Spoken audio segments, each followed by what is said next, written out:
my hero was Stirling Moss. Okay. And he was, and we became, thank goodness, such great friends. I used to see him. I mean, he had a place near me here. We used to spend the day after Christmas together apart and have lunch. And we would go out around here in Boca and between here and Miami quite frequently. Whenever he was in town, we always, because he had a place down at Aventura. So and in fact, the house, my first time, actually, Stirling's the reason I probably half live in Florida. When we won the Miami Grand Prix, Al Holbert and I, in 1985, we won it there. And of course, I raced at Miami, I think 3 years. And during that period, I'd known Stirling sometime. We'd done other things together back in Britain, but not raced against him because he retired after his major accident in 1962 when I was marshalling at Goodwood, which I suppose is something to do with my hero worship for him. Right. And he came up to me at the Miami Grand Prix after I'd won it, or we had won it, but I was on my own at the time after the prize giving, walking back. And he came running up to me and he said, "Well done, old boy, that was fantastic." And I thought, my God, I said, "Really?" He said, that was amazing.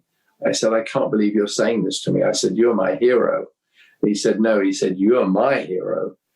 And he said, that was an astonishing drive. And he and I became much closer, well, quite naturally closer. He was a very open guy as well, actually, but he got so much infamy and he was so famous, certainly in Europe.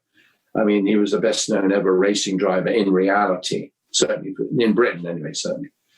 And he just had this amazing I mean, he was young and, he wasn't fat and flabby and just drove because he had the money. He drove because he was damn good, and he won. The thing he couldn't win was basically the World Championship, and he should have been.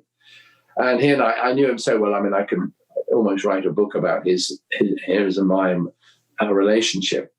And so we got chatting while we were after the Miami Grand Prix. He said, "Where do you stay when you're here?" And I said, "Well, stay in a hotel wherever it is when I come over." He said, "Oh, you should come to. I've got a house, old boy." He said, up at in Fort Lauderdale, he said, "I've got a villa there."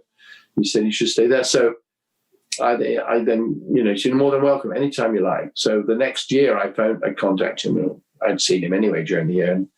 And I said, "I'd love to take you up on that." So I borrowed his house for a month in a place called Bonaventure, which still exists today, out there on I-75 going across Alligator Alley before you go on it, before Alligator Alley existed.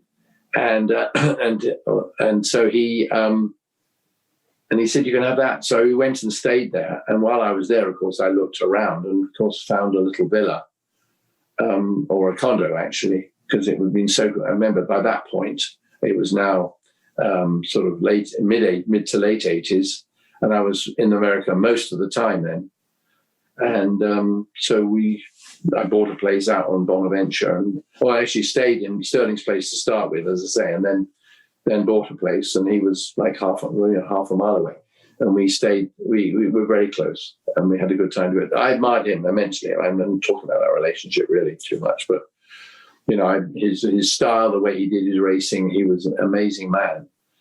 And so, I certainly didn't model myself on him. I wouldn't dream to think that I was capable of it because he was exceptionally good. But I certainly loved his attitude. And you can't help it. If you like somebody a lot and you spend time with them, you end up, if you like, following. I mean, I followed him when I was a 15-year-old at school. When he was at Le Mans, I had my little crystal radio out in bed at school at night, sort of listening to the Le Mans 24. So he was always my hero. Well, there's your answer. That's wonderful. And what a nice friendship story that is. Yeah, it was, yes. Really, what a great guy. This has been Jeff Stearns, Connected Through Cars.